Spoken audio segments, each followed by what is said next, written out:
kuško. Kaj pa je to sploh mikročip?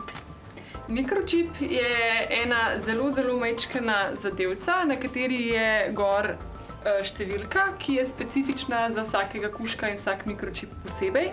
In na podlagi te številke lahko točno vemo, kdo je lastnik kužka. A temu se prav reče mikročipiranje?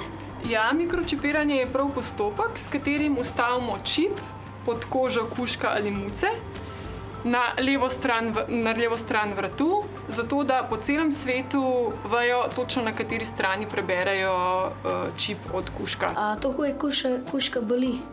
To boli samo tisto sekundo, čist majčkeno, kad vstavimo čip pod kožo, ker je pač to ena igla, v kateri je noter čip. To pa počnemo zaradi tega, da kužke označimo in da v bistvu se registrirajo lastniki. To je fino zaradi tega, da če se tebi kuža recimo zgubi, da ti na podlagi čipa lahko kužka najdejo oziroma preko registra ugotovijo, da si ti lastnik, oziroma če ti ga kdo ukrade, ne more reči, da je njegov, zato ker se številka čipa potem ne ujema z njim. Kako pa izgleda mikročip? Mikročip izgleda pa tako kot eno zelo majhno zrno.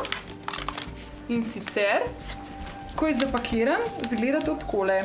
In vsak mikročip ima svojo številko, pod katero vodimo lastnika. Ko pa potem to odpremo, izgleda takole, izgleda kot neka velika injekcija, s katero pač pod kožo damo mikročip. Igla sicer izgleda majčkeno velika, ampak kužke to nič ne boli. Mikročip sam izgleda pa takole. Vidiš kot eno zrnce. In ta mikročip ne povzroča nobene poškodbe pod tkivom, nobene reakcije telesa in to ima kuža cel življenje noter. A avša se da tudi ščitati? Seveda, avša ima tako kot vsi ostali kužki svoj čip in ga lahko zdajle tudi preberemo. Boš probal? Ja. Tukaj na vratnem delu samo pritisneš tipko. Evo, to je številka, pod katero je avša zavedena v registru in pod katero številko piše, da je naša Nina njena lastnica. Kako se prije od številke od čitalca do podatkov? Čisto enostavno. Številka, ki so jo prej odčitala na čitalcu, vnesemo v spletno aplikacijo, ki se ji reče Centralni register psov. In na podlagi te številke najdemo vse podatke o lastniku, o kužku, o cepljenjih, o morebitnih ugrizih, če je kdaj kakšnega napadu in predvsem, a je kuža še živ ali ni.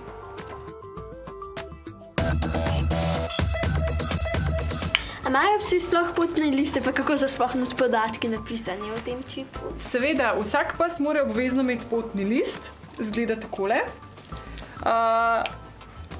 Izgled potnega lista je podoben za celotno Evropo, ker je pač velja za Evropsko unijo.